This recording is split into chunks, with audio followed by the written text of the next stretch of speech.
She said, "At least my ex was bigger." At our anniversary dinner. Everyone laughed. I smiled, said one line and left. She thought I overreacted. Her father thought differently. So did the bank. So did the judge.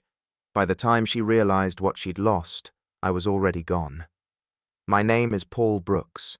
I'm 50 years old, and I've spent the last 22 years building an industrial equipment supply business from nothing. Started in a rented warehouse with one truck and a dream. Now I've got contracts with half the factories in 3 states. My hands used to do the heavy lifting. Now they sign the contracts. But that night those same hands gripped a wine glass so hard I thought it might shatter. Claire sat across from me in that black dress she knew I loved. Her hair perfect, her smile bright. She'd always been beautiful. That's what drew me in 15 years ago when we met at her father's charity event. She was 23, fresh out of college, full of life. I was 35, divorced and trying to rebuild after my first marriage collapsed under the weight of my business obsession. Claire felt like a second chance. Her son Kyle was just a toddler then, and when she told me she didn't know who his father was, just some mistakes from her wild phase, I didn't judge. I became that boy's dad in every way that mattered. But that night at Marcello's, something shifted. Jeremy, my so-called friend and one of my biggest clients, had been drinking too much. He made some joke about anniversary gifts and Claire laughed. That musical sound I used to love. And she said it casual as ordering dessert. Well, at least my ex was bigger in the gift department. Paul's more practical guy. The table erupted. Jeremy choked on his wine. Sarah, his wife, gasped and then giggled. Even David from the accounting firm slapped the table. Claire raised her glass, grinning. "Oh God, Paul, don't look so serious. You know I'm kidding." But I wasn't serious. I was calculating. I set down my napkin slowly, deliberately, and looked at her. Not angry, not hurt, just looked. "Thanks for the honesty, Claire." The laughter died. Not dramatically, just faded into uncomfortable silence. People suddenly found their plates fascinating. Sarah cleared her throat. Jeremy reached for the wine bottle. Claire's smile faltered. "Babe, it's a joke. You're not really upset. Are you?" I stood up, buttoned my jacket and smiled. Not at her, at nobody in particular. "Excuse me," I said and walked out. I didn't storm, didn't slam anything, just left. Behind me I heard Claire's voice, bright and nervous, trying to restart the party. "He's such a good sport, really." But I wasn't a good sport anymore. I was done being the safe choice, the practical guy, the man who paid for everything and took the jokes with a smile. I walked to my truck in the parking lot, sat in the driver's seat, and didn't start the engine. Just sat there in the dark, listening to my own breathing, feeling something inside me shift, from hurt to something colder, something purposeful. That joke cost her more than she'd ever imagined, and I was about to show her exactly how much. I didn't go home that night, not right away. Instead, I drove to the warehouse, the one where this whole business started 22 years ago. It was past midnight, but I still had keys to every lock in the building. Old habits. I walked through the dark loading bay, past rows of industrial generators and hydraulic systems, and climbed the metal stairs to my old office. The new one downtown had marble floors and a view of the river. This one had concrete walls and memories. I sat in the chair I'd bought at a garage sale in 1998, pulled out my phone and stared at the 17 missed calls from Claire. 17. Each one probably started with tears and ended with excuses. I didn't listen to a single voicemail. Instead, I opened my email and started reading for the messages I'd been ignoring. Business contracts, client requests, and then buried 3 weeks back, one that made my blood run cold. The subject line read, "Dad, we need to talk." It was from Kyle. My hand froze on a mouse. Kyle never called me Dad in writing. Always said it out loud, casual, easy, like it was the most natural thing in the world, but never typed it. I clicked. "Dad. I don't know how to say this. I saw something on Mom's phone a few months ago. I wasn't snooping, I swear. She left it open on the kitchen counter and I saw messages from some guy named Rick. They weren't just friends. I took screenshots because I didn't know what else to do. I've been carrying this around and it's killing me. I want to tell you in person, but I keep chickening out. I'm sorry. I'm attaching the files. You deserve to know. I'm on your side always. Kyle. 3 attachments, all screenshots. I opened the first one. A text conversation between Claire and someone saved as R in her contacts. The messages were dated from 4 months ago. Flirty at first, then explicit. Plans to meet, hotel names, times when I'd be out of town on business calls. The second screenshot showed a photo. Claire and a man I didn't recognize. Younger, maybe 35, gym body, cocky smile. They were in a restaurant booth, his arm around her shoulders, her head tilted toward him like she belonged there. The third was a voicemail transcription. Claire's words. I know I should feel guilty, but I don't. Paul's a good man, but he's boring. You make me feel alive again. I sat there for 20 minutes, phone in hand, staring at those words. Boring. I wasn't angry. I was numb. And then slowly, something else crept in clarity. The Kyle had known for months that 16-year-old kid, the boy I'd raised since he was 2, had carried this weight alone, trying to protect me. While his mother played games, Kyle was gathering evidence. He was more of a man at 16 than most grown adults I knew. I typed a response. Kyle. Thank you for trusting me with this. You did the right thing. Don't worry about your mom. I'll handle it. And son, you didn't betray anyone. You protected what matters. I'm proud of you. Stay at the house tonight if you want, or come to the warehouse if you need space. Either way, you're not in trouble.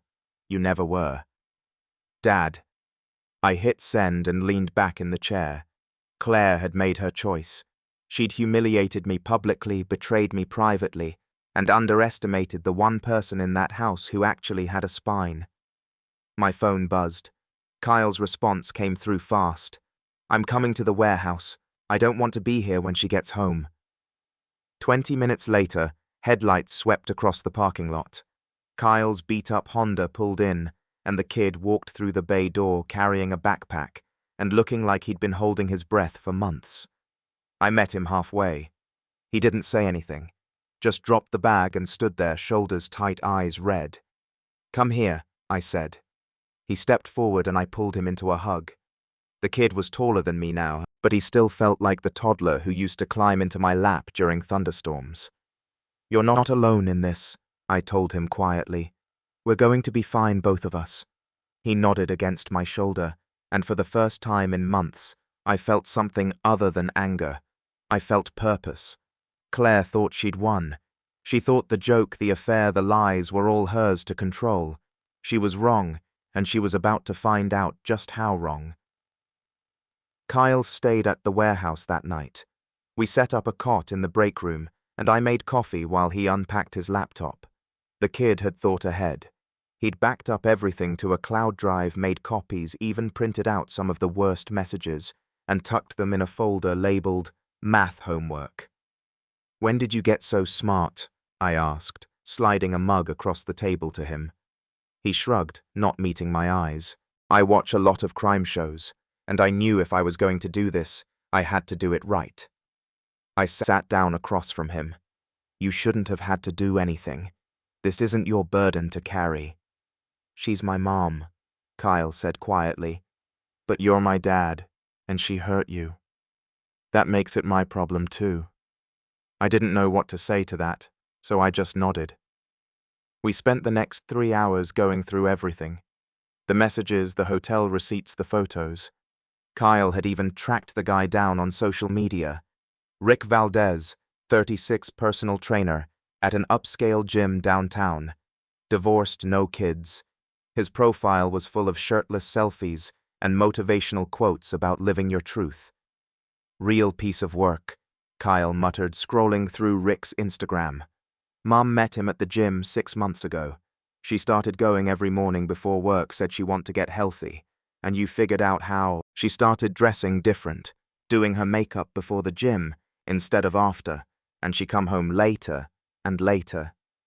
Then one day, I checked the Find My Phone app. She wasn't at the gym. She was at a hotel. Smart kid, scary smart. I pulled up the prenuptial agreement on my laptop. Claire and I had signed it 12 years ago when we got married. Her father, Gerald, had insisted. At the time I thought it was overkill. Now I was grateful. Clause 14C jumped out at me. In the event of documented infidelity or public humiliation of either party, the injured party may activate asset protection protocols, including but not limited to separation of joint accounts and revocation of shared property access. I'd set this up with my attorney years ago, back when I was still raw from my first divorce. Claire had laughed when she signed it. "We'll never need this," she'd said. "I'm not going anywhere." Wrong. I made a call. At 2:00 in the morning I didn't expect an answer, but Robert Kimball, my attorney, picked up on the third ring. He was 70, retired from courtroom work, but still kept a few private clients, me being one of them. "Paul," he said, voice gravelly with sleep. "This better be good." "It's not, but I need you. Tomorrow morning early." He was quiet for a moment. Then, "She cheated. It wasn't a question." "Yeah. You have proof more than enough." "Good. Come to my office at 7:00. Bring everything." He hung up. Cal looked at me across the table. "What happens now?" "Now," I said, closing the laptop, "we execute. Your mother thinks she's playing chess, but she doesn't know I've been planning this move for 12 years. "What about me?" Cal asked. His voice was steady, but I could hear the worry underneath. "Where do I fit in all this?" I met his eyes. "You're my son. That doesn't change ever. I don't care what some DNA test says, or what biology claims. You're mine, and when this is over, you get to choose where you want to be. No pressure, no guilt, just choice." His jaw tightened. He nodded once, then twice. "I choose you." "Then we're good," I said. "Now get some sleep. Tomorrow's going to be a long day." He stood up, grabbed his backpack, and headed to the break room. At the door he stopped. "Dad." "Yeah. Thanks for not falling apart." I smiled, though it didn't reach my eyes. "I'm saving that for later. Right now, I've got work to do." He left, and I turned back to my laptop, pulled up the bank accounts, the property deeds, the business documents, everything Claire thought we shared. By sunrise, I transferred half our joint savings into a personal account, activated the prenup clause through Robert, and started the paperwork to freeze her access to the house. She made a joke at my expense. Now she was about to learn what it cost to humiliate a man who'd spent 20 years building empires out of nothing.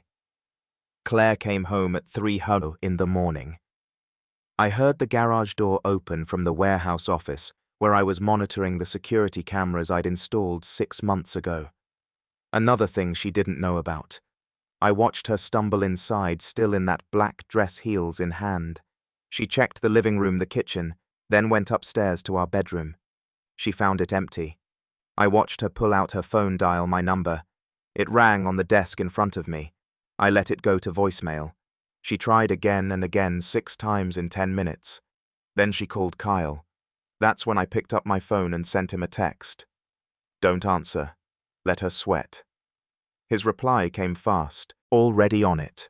At 7:00 a.m. I walked into Robert Kimmel's office downtown. He was already there, coffee in hand, reading glasses perched on his nose. He looked up when I entered. "You look terrible," he said. "I feel worse." "Good. Angry clients make stupid decisions. You look calculated." "That's better." He gestured to the chair across from his desk. "Show me what you've got." I laid out everything. The screenshots Kyle had sent, the hotel receipts, the photos, the text messages. Robert flipped through them methodically, his expression never changing. Finally, he set them down and looked at me. "This is airtight. You want a divorce?" "Eventually, but first I want to activate the prenup, lock her out financially, then file for full custody of Kyle. He's not your biological son. I've been his father for 14 years. That counts." Robert nodded slowly. "It does.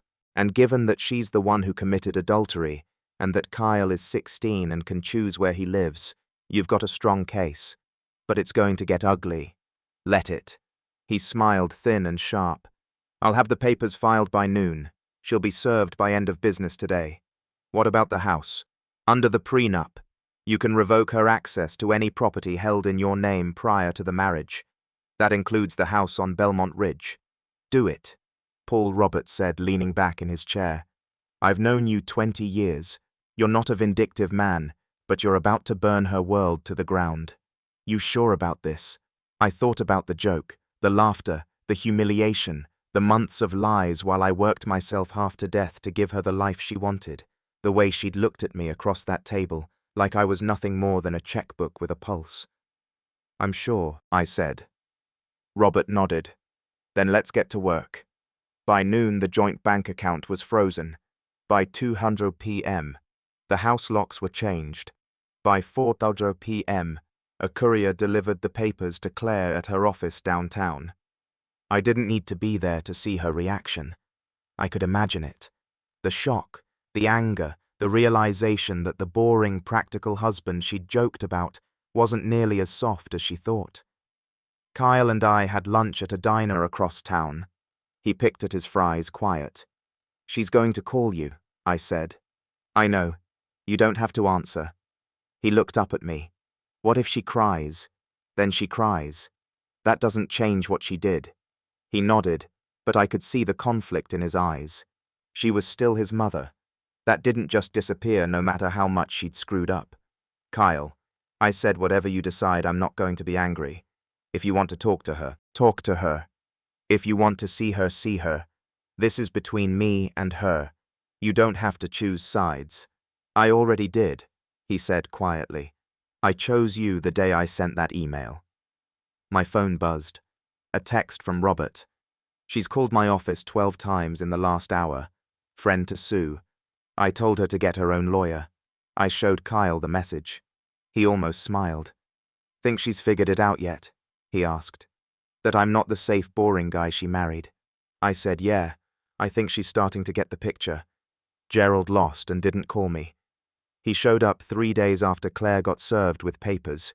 His black Mercedes pulled into the warehouse parking lot at 7:00 in the morning. I watched him from the office window as he climbed out, straightened his jacket, and walked toward the entrance like a man on a mission." Kyle was eating breakfast at the break room table. He looked up when he heard the footsteps. "That's Grandpa Gerald," he said quietly. "I know. You think he's here to yell at you probably."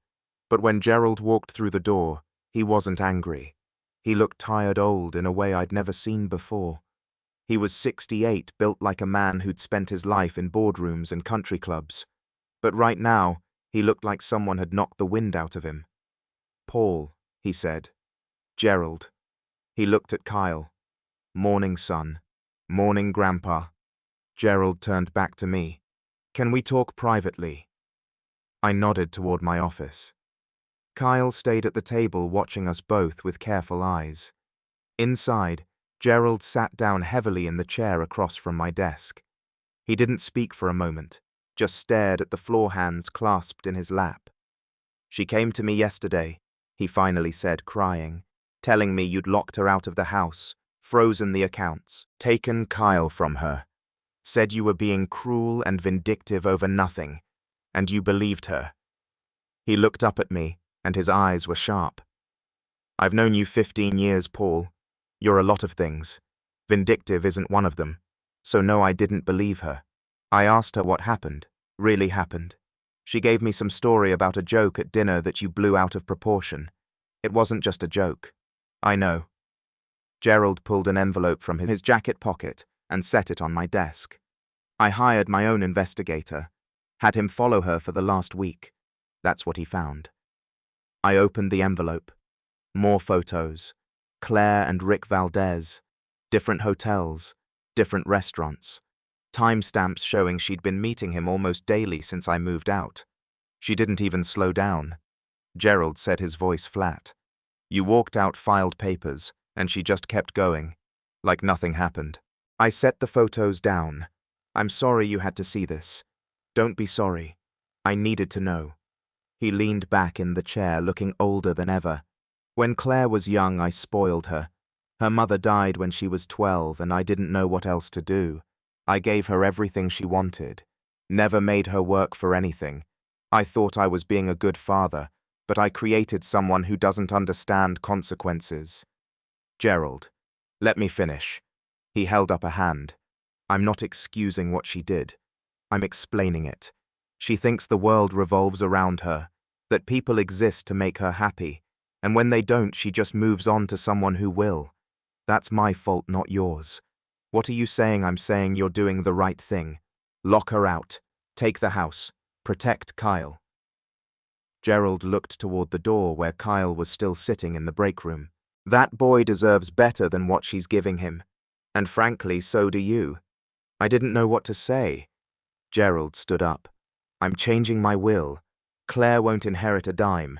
Everything's going to Kyle in a trust managed by you.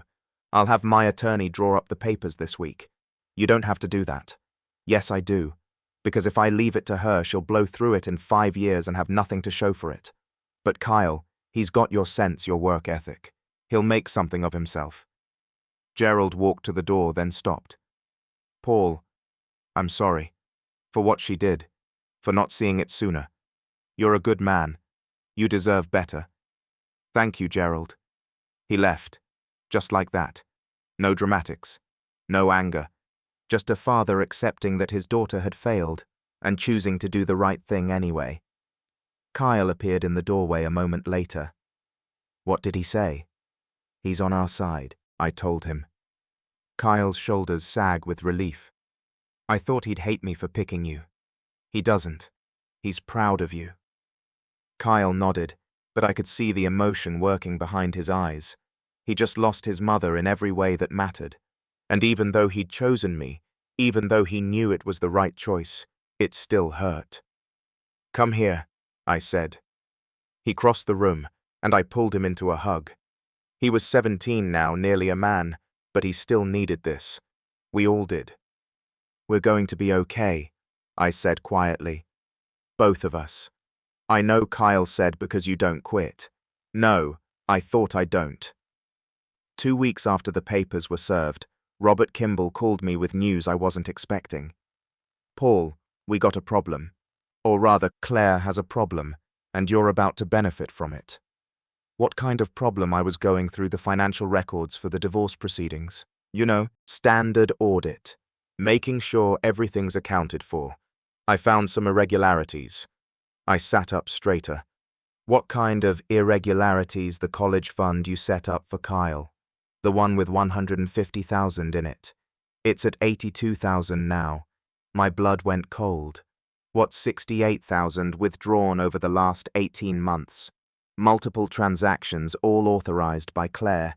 She had joint access to the account. Where did it go? That's what I'm working on. But based on the withdrawal dates and amounts and cross-referencing with her credit card statements, I'd say she was using it to fund her lifestyle. Hotels, dinners, gifts. There's even a $5,000 charge to a jewelry store the same day she withdrew $10,000 from Kyle's fund. I stood up, pacing the office. She stole from her own son. Technically, it was a joint account, so it wasn't theft in the legal sense, but morally, yeah, she stole from him. Can we use this? Absolutely. It shows financial irresponsibility, parental neglect, misuse of funds intended for a minor. Judge is going to love this, or hate her for it, which amounts to the same thing. I want every transaction documented, every dollar accounted for. Already on it. I'll have a full report by end of week. I hung up and stood there staring at the wall, feeling something beyond anger. Kyle had worked part-time jobs since he was 14, saved money, talked about college like it was this big dream, and Claire had been siphoning off his future to pay for hotel rooms with her trainer boyfriend. I walked out to the warehouse floor. Kyle was helping one of my guys load hydraulic pumps onto a truck. He saw me and jogged over. Dad, you okay? You look like someone just kicked your dog. I didn't sugarcoat it. Your college fund. Your mother withdrew $68,000 over the last year and a half. His face went blank. What she used it. Hotels, restaurants, gifts. She spent your college money on her affair. Kyle just stood there processing. Then his jaw tightened, and something dark flashed across his face. I worked for that money. I saved. I put in half of everything I earned from mowing lawns and stocking shelves. I know. And she just took it. Yeah. He turned away, hands in his pockets, shoulders tight. I gave him a minute. When he turned back, his eyes were red but dry. I don't want to see her anymore, he said quietly. I know I said I'd think about it, but I'm done. She can cry all she wants. I don't care. You sure? Yeah. She stole my future to pay for her fun. That's not a mother. That's a thief. I put a hand on his shoulder. We'll rebuild the fund. I'll match what she took dollar for dollar. You don't have to. Yes, I do. You earned that money. You deserve to have it. Kyle nodded, then looked up at me. What happens to her now? Now she answers for it. In court in front of judge, and she explains why she thought it was okay to steal from her own son. Good, Kyle said, and he meant it. The envelope arrived 6 weeks after I filed for divorce. Thick, cream-colored paper, my name written in elegant gold script.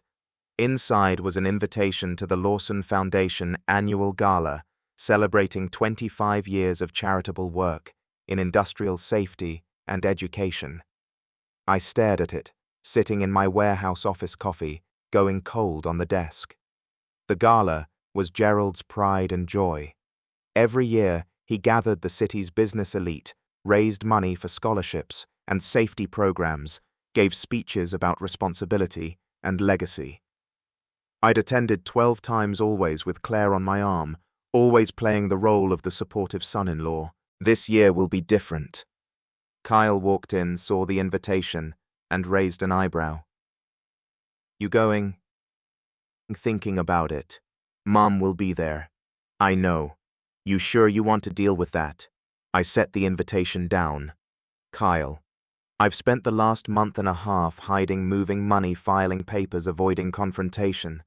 Maybe it's time I stopped hiding. What are you going to do? Show up, be present. Let everyone see that I'm not the broken man she probably told them I am. Kyle nodded slowly. Can I come? You want to? Yeah. Grandpa Gerald asked me to. Said it would mean a lot to him. And honestly, I want to be there for you. I looked at this kid, almost a man now, who chose me over his own mother, who'd carried secrets and guilt, and still managed to keep his head up. Then we'll go together, I said. The day of the gala. Kyle and I drove downtown in my truck.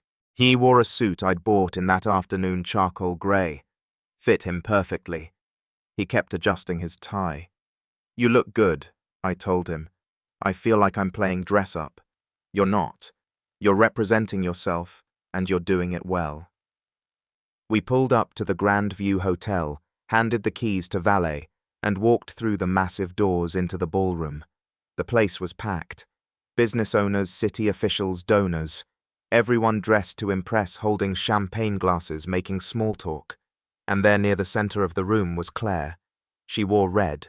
Always red when she wanted attention. Her hair was done up, makeup perfect, and she was laughing with a group of women I recognized from her social circle. She hadn't seen me yet. Gerald spotted us first. He crossed the room, shook my hand firmly, then pulled Kyle into a hug. Glad you came, Gerald said to me. Wouldn't miss it. She's been telling people you're unstable, that you're trying to turn Kyle against her. And what do people say? Gerald smiled. They're polite to her face, but I've had 3 separate people pull me aside and ask if you're okay. Word travels fast in circles like this. Good. Kyle and I moved through the room. I shook hands, made conversation, acted like nothing was wrong. Every few minutes I'd catch someone glancing between me and Claire, putting together the pieces. Then she saw me. Our eyes met across the room. Her smile froze. The champagne glass in her hand trembled slightly. I didn't look away, just held her gaze calm and steady until she turned back to her group. Dad, Kyle whispered, "She looks scared." She should be. The evening progressed. Dinner was served. Gerald gave his speech, thanked donors, announced scholarship recipients. And then at the end, he did something unexpected. Before we close tonight, Gerald said from the podium. I want to recognize someone who embodies the values this foundation stands for. Someone who builds, who creates, who provides opportunities for others. Paul Brooks. Would you stand? I stood surprised.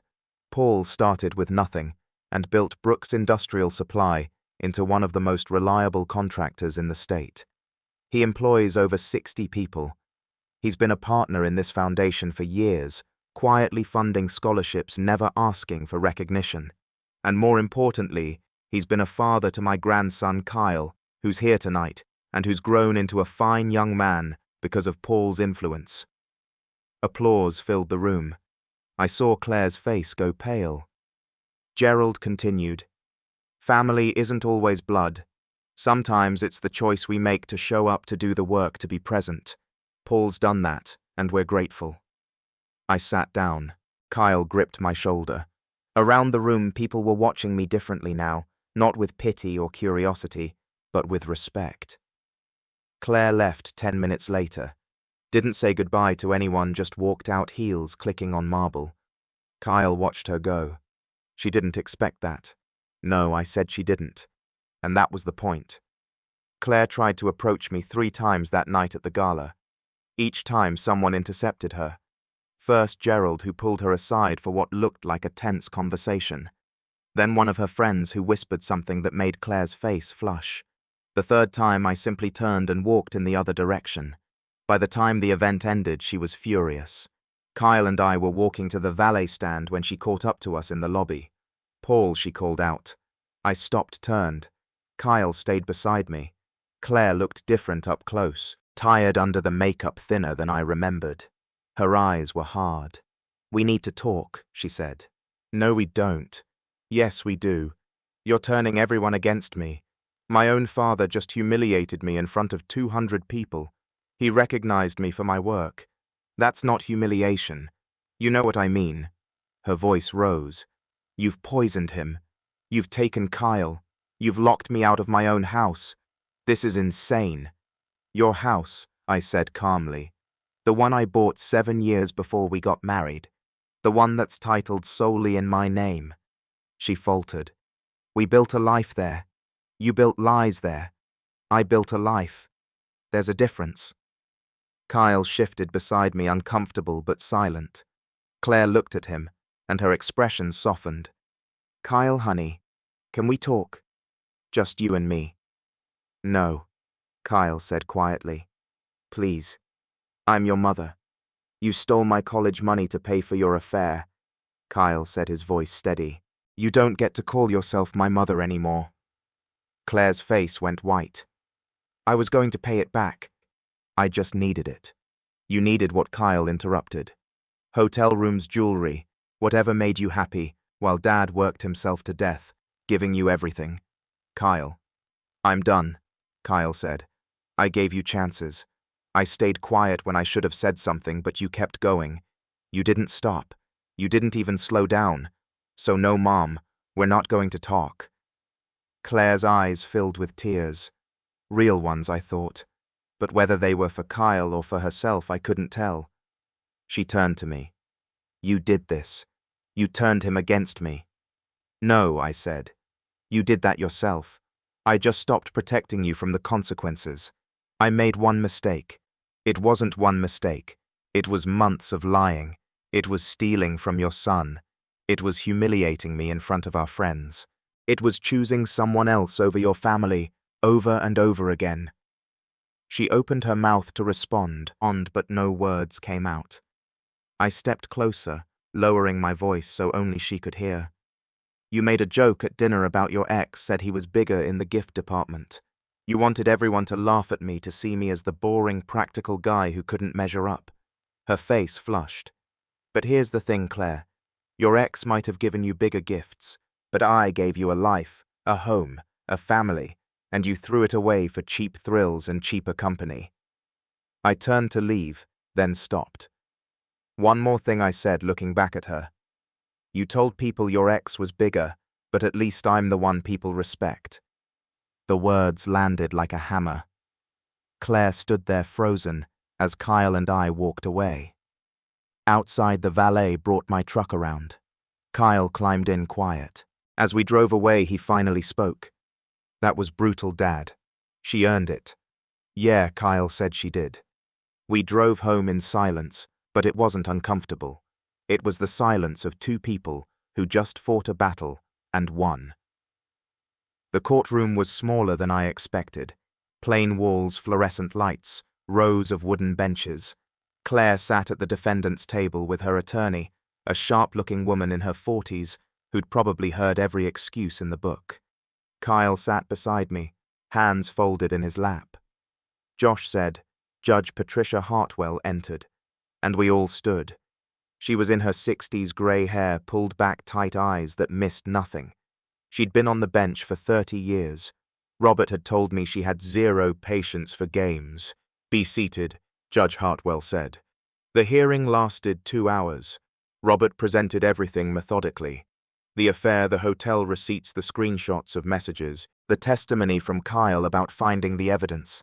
The financial records showing Claire had drained $68,000 from Kyle's college fund. Claire's attorney tried to spin it.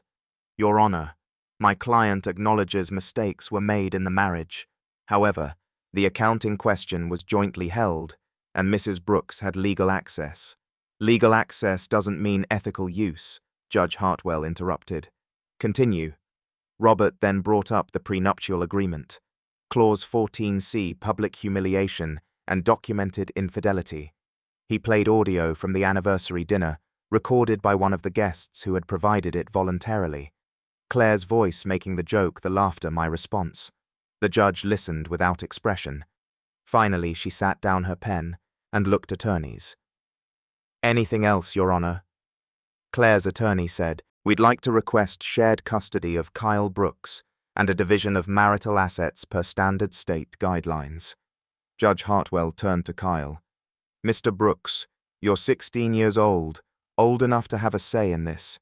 Where do you want to live?" Kyle stood up. His voice was steady. "With my dad, Your Honor, Paul Brooks. He's been my father since I was 2. He's the one who showed up. He's the one I trust. And your relationship with your mother. She stole my college money to fund an affair. I don't want to live with her." Judge Hartwell nodded. "Sit down, son." She looked at the documents in front of her for a long moment. Then she spoke. "Mrs. Brooks, I've reviewed the evidence presented today. The affair is documented and undisputed. The financial misuse of your son's education fund is documented and undisputed. The prenuptial agreement is valid and enforceable. Therefore, I'm ruling as follows." She looked up directly at Claire. "Full custody of Kyle Brooks is granted to Paul Brooks with visitation rights to Mrs. Brooks at Kyle's discretion, not yours. The house on Belmont Ridge remains the sole property of Paul Brooks, per the prenuptial agreement. The joint assets are to be divided 60-40 with 60% to Mr. Brooks, due to financial misconduct. Mrs. Brooks, you are ordered to repay the $68,000 withdrawn from Kyle's education fund within 18 months with interest." Claire's face went white. "Furthermore," Judge Hartwell continued, "I'm ordering you to undergo mandatory financial counseling and to provide quarterly reports to this court regarding your repayment plan. This is not a request. This is an order. Do you understand?" "Yes, Your Honor," Claire whispered. "Good. This hearing is adjourned." The gavel came down. Outside the courthouse, Kyle and I stood in the parking lot. He was quiet, processing. "You okay?" I asked. "Yeah, I didn't think it would feel this final." "It is final. That's the point." He nodded. "What happens now?" "Now we go home. We rebuild your college fund. You finish high school. You apply to colleges. You live your life. And Mom, she figures out her own life. That's not your responsibility anymore." Kyle looked at me. "Thank you, Dad, for fighting for me." "Always," I said. "That's what fathers do." We drove home together, and for the first time in months, the weight that had been sitting on both our shoulders was gone. 2 years can change everything. Kyle graduated high school with honors, got accepted to 3 universities, chose mechanical engineering at State. His college fund was fully restored plus some. I'd matched every dollar Claire took and added another 50,000 for good measure. Claire moved to an apartment across town, got a job in retail, something she'd never done before. Gerald cut her off, financially stuck to his word about the will. She paid back the education fund in monthly installments, never missed a payment. I'll give her that. Kyle saw her occasionally. Coffee, lunch, careful conversations. She'd apologized multiple times, but Kyle kept his distance. Some wounds heal, others just scar over. Gerald passed away 8 months ago. Heart attack, quick and painless. His will left everything to Kyle, held in trust with me as executor. Claire got nothing. At the funeral, she stood in the back, didn't speak to anyone. Kyle gave the eulogy, talked about integrity, about showing up, about being the man his grandfather believed he could be. Me. I kept working, expanded the business, opened a second warehouse, hired 20 more people, stayed single, focused on building something lasting. And then on a Tuesday in September, I met someone. Her name was Beth, 42, divorced, 2 kids of her own. She came into the warehouse looking for industrial parts for her machine shop. We talked business for an hour, then she asked if I wanted to grab coffee. I said yes.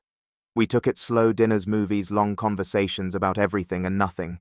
She didn't want anything from me except company, and that was exactly what I needed. Kyle met her 3 months in. They got along immediately. She treated him like an adult, asked about his studies. His plans, didn't try to replace anyone, just existed alongside us.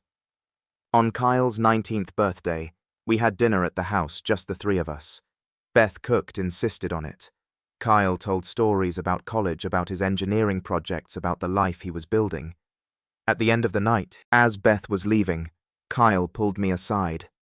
I like her, Dad. She's good for you. Yeah. You deserve to be happy.